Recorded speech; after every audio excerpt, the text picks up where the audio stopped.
얘들아, 니들은 집에 삼촌도 없냐?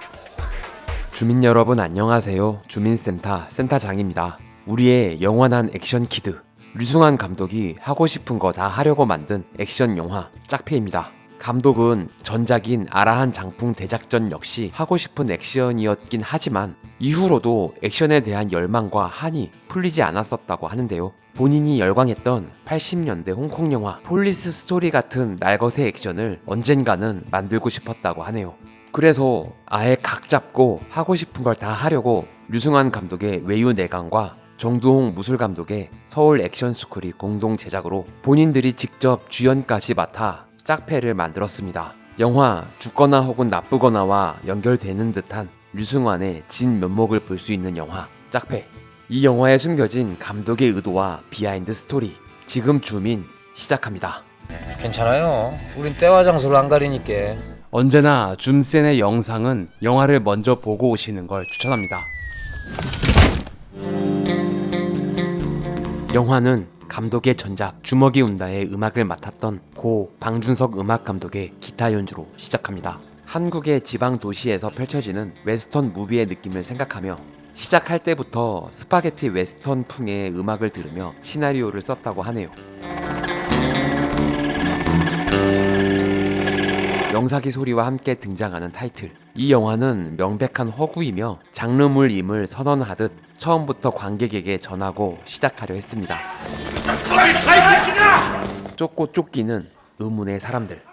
굉장히 거친 느낌의 핸드헬드로 한국적인 골목을 보여주는데요. 쫓고 쫓기던 사람들의 싸움은 그림자로 보여주면서 굉장히 현실적인 공간과 장르물의 특성이 충돌하는 모습을 보여주기 위해 중요하게 생각한 설정이었다고 합니다. 누가 이 남자를 죽였는지에 대한 미스터리를 던지고 본격적인 스토리가 시작됩니다. 곧바로 형사 태수를 등장시킴으로써 범인을 쫓을 것이라는 걸 단도직입적으로 보여주죠. 예, 정됐습니다. 역시나 웨스턴풍의 음악과 기차역을 설정해 마치 서부극에서 고향으로 돌아온 영웅 같은 느낌을 만들었습니다. 오늘 새벽에 왕지 오빠가 죽었어요. 영화의 주 무대는 가상의 도시 충청도 온성시입니다. 감독의 고향인 충남 아산시 온양에서 따온 이름입니다. 온성역은 조치원역에서 촬영하고 CG로 간판을 바꿨다고 하네요. 장례식 같은 정적인 공간인데도 카메라는 끊임없이 움직이는데요. 감독은 이 영화가 시작부터 끝까지 한숨도 쉬지 않고 달려가는 영화이길 바랬다고 합니다. 빠른 스토리 전개는 물론이고 카메라 액션 역시 굉장히 역동적이죠. 편집 방향 또한 굉장히 빠르고 거친 느낌으로 편집했습니다. 영화 광적인 감독의 느낌은 오우삼의 영웅 본색 주인공들이 로만 폴란스키의 차이나타운으로 흘러들어가 성룡의 폴리스 스토리 스타일의 액션을 펼치는 걸 마틴 스코세이지의 분노의 주먹 같은 방식으로 촬영하고 샘 페킨파의 와일드 번치 스타일로 편집하는 느낌으로 이 영화를 구상하고 제작했다고 하네요. 왕제는요, 예? 지 여동생 남편은 이전에 내 둘도 없는 친구요. 예? 내가 가족이 아니면 누가 가족이요? 굉장히 한국적인 정서의 등장인물이 또 충청도유. 웨스턴 장르적인 느낌과 한국적인 정서의 충돌을 노렸습니다. 장 사장은 참 사람이 팔아서 좋아. 왕제의 죽음이 안타까운 친구 동환이 많이 취했네요. 왕젠 죽으면 안 될 놈이요. 여기 있는 남들이 싹 다 뒤져야지. 동환의 친동생 석환이 나섭니다. 여담으로 주인공 이름은 감독의 데뷔작 죽거나 혹은 나쁘거나에서의 이름과 똑같은 석환인데요. 그때는 류승범 배우가 맡은 석환의 동생 이름이 상환이었죠. 상환은 그대로 아라한 장풍 대작전에서 류승범 배우가 맡은 주인공 이름이 됩니다. 장진 감독의 동치성, 이현세 작가의 오해성 같은 느낌이죠. 넌 아직도 애들 잡아다가 저 패문사 자백받고 그러냐? 미국 경사들은 왜 총 쏠 일 특별히 없으면 과학수사나 왜 고도의 심리적인 그 대화로 왜 기가 막히게 잡아내잖아. 어? 스토리와 전혀 상관없는 이상한 소리를 하고 있는 피로. 헛소리 같지만 이 대화에서 피로의 캐릭터가 드러나도록 신경을 많이 써서 만든 대사들이라고 합니다. 이런 대사들을 충청도 청주 출신 이범수 배우가 맛깔나게 소화해냈습니다. 그나저나 X가는 소리 그만하고 왕제를 어떻게 된겨? 영화 대사가 아니라 진짜 살아있는 대화 같죠. 스테디캠으로 길게 찍은 후 카메라가 펜으로 이동하면 과거로 넘어가는 전환을 사용했습니다. 과거와 현재가 한 컷으로 이어지길 원했다고 하는데요. 또한 영화 곳곳에 끝까지 한 호흡으로 이어지는 느낌을 위해 설정한 다양한 컷 전환 방식을 배치했다고 합니다. 바로 이런 전환들 말이죠. 왕제 감옥 간 동안 엄니 돌아가시고 한 몇 년을 개미처럼 일만 하고 살았어. 속도감 때문에 피로의 정보 전달 내레이션이 잘 전해지지 않은 건 아쉬운 부분이라고 하네요. 이곳은 당시 대전 궁동에 있던 툼스톤이라는 바에서 촬영했습니다. 애들 버릇 고쳐준다고 그냥 같이 뛰쳐나간겨. 인트로에 나왔던 골목길로 연결됩니다. 이 골목씬은 스테디캠으로 한 테이크를 길게 찍은 후 컷을 잘라내 점프컷으로 나눴습니다. 이 골목씬이 인트로까지 총 3번 나오는데요. 미묘하게 다른 앵글과 편집으로 조금 다른 느낌을 만들었습니다. 구로사와 아키라 감독의 라쇼몽처럼 똑같은 사건에 대한 이야기를 하는데 증언하는 사람마다 조금씩 다르게 전달되는 느낌을 만들었다고 하네요. 왕제의 살해사건 현장에 가본 태수. 이 장면 이후 뒤를 돌아보니 왕제가 웃고 있는 컷이 있었습니다. 현실과 환상이 충돌되는 느낌을 만들려고 촬영까지 했지만 찍어놓고 보니 너무 이질적인 느낌이라 삭제했다고 하네요. 과거 학창시절의 왕제와 친구들, 풋풋했던 반가운 얼굴들이 많이 보이네요. 느닷없이 들어오는 거친 인서트 컷이 와일드 번치의 영향을 받은 편집 방식이라고 합니다. 류승환 감독의 고등학생 시절 기억을 토대로 의상만 봐도 캐릭터가 얼추 느껴지도록 설정했습니다. 이게 인마 뱀술 아니야 뱀술. 왕제는 유행을 따르지 않는 본인만의 스타일입니다. 경상도 네이티브 스피커 정우 배우가 35살이다 놈아. 이것만 바로 먹은 거 아니오. 충청도 사투리도 맛깔나게 잘하네요. 태수는 유행을 따라간다는 설정으로 일명 전용록 패션의 수노우 진으로 설정했습니다. 석환은 불법 일본 잡지에서 본 듯한 변칙적인 스타일입니다. 어린 석환을 맡은 김시우 배우는 이범수 배우와 같은 청주 출신입니다. 이후 류승환 감독의 영화 베테랑에도 출연하죠. 형사는 몸으로 역사를 만드는겨. 피로는 어른처럼 보이고 싶어하는 느낌으로 흰 와이셔츠와 기지바지를 입었습니다. 동화는 뭐 그냥 범생 스타일이죠. 여담으로 중년 동안 역의 정석용 배우와 10대 동안 역의 박영서 배우는 이후 써니에서도 남이 오빠의 과거와 현재를 각각 맡았습니다. 일단 여기다 묻어둘게요. 20년쯤 있다 성공해서 폼나게 꺼내 마시자 이거요. 뱀술에 대한 설정은 제작 실장이 겪은 실제 경험을 바탕으로 아이디어를 냈다고 합니다. 아니 뭔 일이냐? 몇 초 이상 눈이 마주치기만 해도 싸움으로 번지던 혈기왕성한 고딩 시절. 브금은 나미님의 초이트곡 영원한 친구. 남이? 빙글빙글 남이? 제작자이자 감독의 아내 강혜정님이 어느 날 이 곡에 꽂혀서 소풍 패싸움 씬에 이 곡을 깔면 좋겠다는 아이디어를 냈다고 합니다. 감독은 크라잉넛의 연주에 나미님이 직접 부르는 곡으로 새로운 버전을 만들고 싶었으나 실현되지 못했다고 하네요. 원래 콘티에는 더 정교한 액션 합이 있었는데 시간과 제작비의 제한으로 다소 거친 느낌으로 빨리 찍어야 했다고 합니다. 바닥에 돌이 많아서 부상을 입기도 했다고 합니다.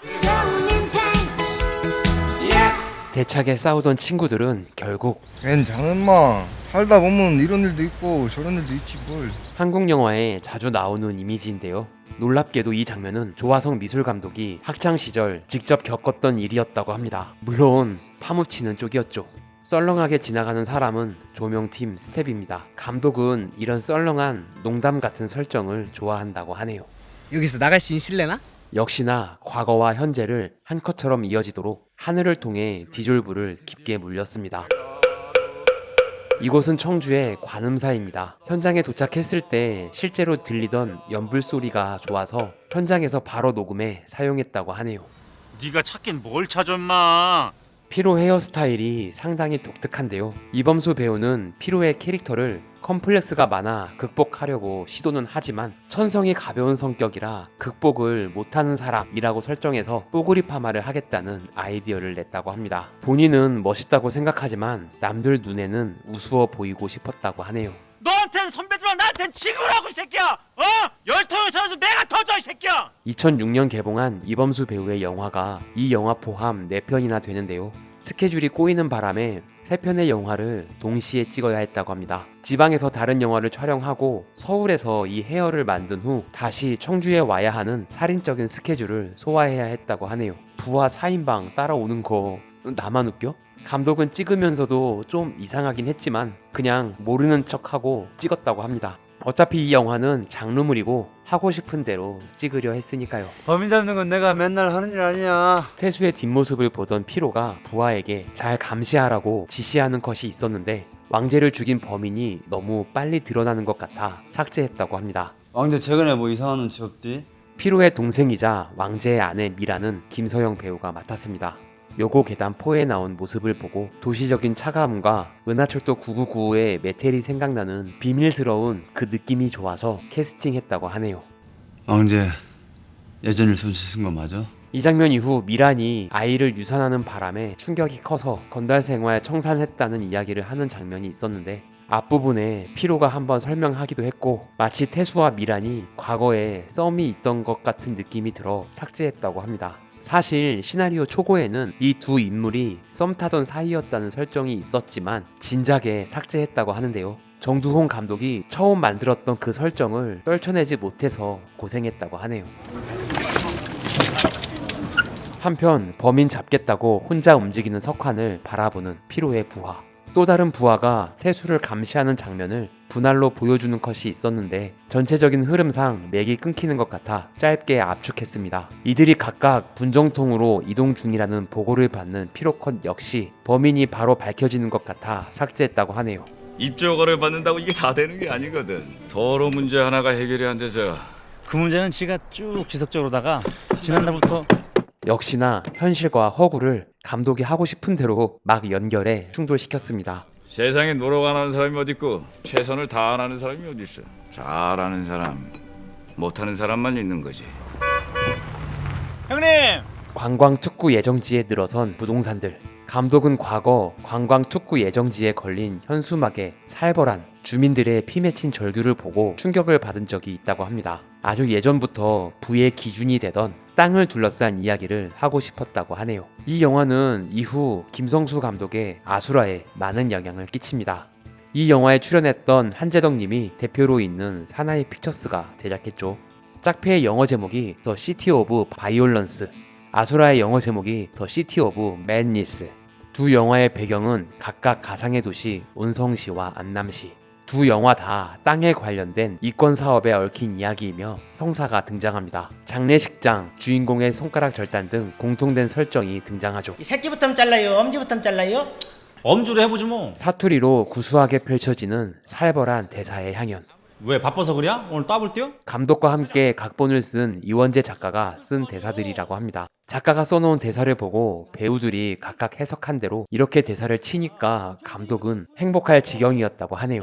몸에 난 칼자국과 라인만 딴 장미 문신에서 살수가 어떻게 살아왔는지 진하게 느껴집니다. 목욕탕 바닥에 미끄러지는 것도 너무 좋아 그대로 사용했습니다. 아저씨가 뭔디요? 짜바류? 이 형이 지금 하면 말로 하려고 그랬는데 도저히 안 되겠다. 본격적으로 합이 짜여진 액션이 시작됩니다. 이 부감샷은 액션의 교과서라 불리는 영화 장군의 아들에 대한 헌정이라고 하네요. 태수의 가죽 코트는 칼리토스 웨이에서 알파치노가 연기한 칼리토와 장군의 아들에서 김두한이 입었던 의상에서 연상했다고 하죠. 몸 좀 풀리니까 생각 좀 나냐? 그렇게 두 인물이 각각 향한 곳은 본종통. 본종통은 한 도시의 중심 거리를 뜻하는 말이라고 합니다. 조심해 임마, 다쳤다. 태수가 동네 10대들과의 결투를 벌이게 될 본종통 씨는 청주 성안로에서 촬영했다고 하네요. 오, 추억의 요요? 비보이들이 태수에게 싸움을 겁니다. 여고생의 하키부, 야구부까지 이 동네 10대들이 다 모여 태수를 노립니다. 10대 청소년이 우리의 미래라는 말이 있듯이 감독은 청소년을 보면 그 지역의 미래를 예측할 수 있다는 생각을 했는데요. 미래가 불투명한 곳이라는 느낌으로 이 동네 10대들은 폭력을 마치 게임으로 생각할 정도로 거리낌 없다는 설정을 했습니다. 야구부원들은 얼굴이 왜 이래? 워터힐 감독의 워리어스의 이미지를 채용해 분장했습니다. 아무리 태수여도 다구리에는 장사 없죠. 야 이 새끼들아, 니들은 집에 삼촌 없냐? 석환 역시 이곳에 도착했습니다. 보통 액션을 찍을 때 콘티대로 정해진 컷을 끊어가며 찍는 방식과 카메라 몇 대로 상황을 쭉 길게 찍은 후 편집하는 방식이 있는데, 이 영화는 롱테이크처럼 끊지 않고 길게 찍은 후 편집하는 방식을 주로 사용했다고 합니다. 컷과 컷 사이의 연결은 더 리얼할 수 있겠지만 감독과 배우 모두 고생이었을 텐데요. 특히 이러면 촬영 분량이 엄청난데 편집 감독의 고생이 깊게 느껴지네요. 자세히 보면 석한이 뛰는 폼이 엉성한데요. 촬영 중 무릎 십자인대가 파열돼서라고 합니다. 고통이 엄청났을 텐데 진통제 주사를 9방이나 맞아가며 촬영했다고 하네요. 그래서 석한은 구조물을 잡고 발차기를 하는 액션으로 수정했습니다. 터지는 전기줄 불꽃 사이로 탈출에 성공합니다. 쪽팔리게 고향 내려가서 다구리나 다 하고. 갑자기 차가 어디서 났지? 방금 중고차 시장에서 아무 차나 훔쳐 탔다는 설정입니다. 이 공간을 유흥가를 관통하는 거리로 설정해 이 도시가 뭔가 생산하는 곳이 아닌 소비가 주를 이루는 도시라는 느낌을 만들려 했습니다. 형님은 자기한테 은혜 베풀어준 사람이 지금 개죽음 당했슈. 가만히 있으란 얘기요 지금? 니들은 그래도 왕제 얼굴에도 맞대고 살았지만 난 뭐요? 근 10년 만에 고향 땅 내려와서 친구 영정사진 보는 기분 알아 임마? 어?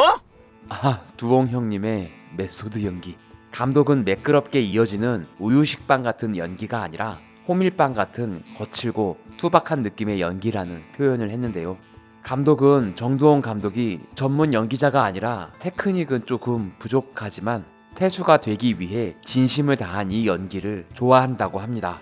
형님 뭔디 나를 은혜도 모르는 개 호루 새끼로 만드는겨. 이러면 어쩔 수 없죠. 같이 일할 수밖에. 아까 그 고명이 새끼들 대충 루트 뚫을 수 있겠냐? 자, 두 짝패가 본격적으로 왕제를 죽인 범인을 찾아 나서려 합니다. 그리고 이 도시에 드리워진 검은 그림자를 알게 되죠. 류승환식 액션 쾌감을 느낄 수 있는 영화 짝패. 감독과 배우의 디테일과 비하인드 스토리 2탄을 기대해주세요. 구독과 좋아요는 사랑입니다. 종 모양 클릭으로 알림 설정까지 하시면 주민센터와 좀 더 가까워집니다. 부디 조9R 부탁드립니다. 시청해주셔서 감사합니다. 지금까지 센터장이었습니다.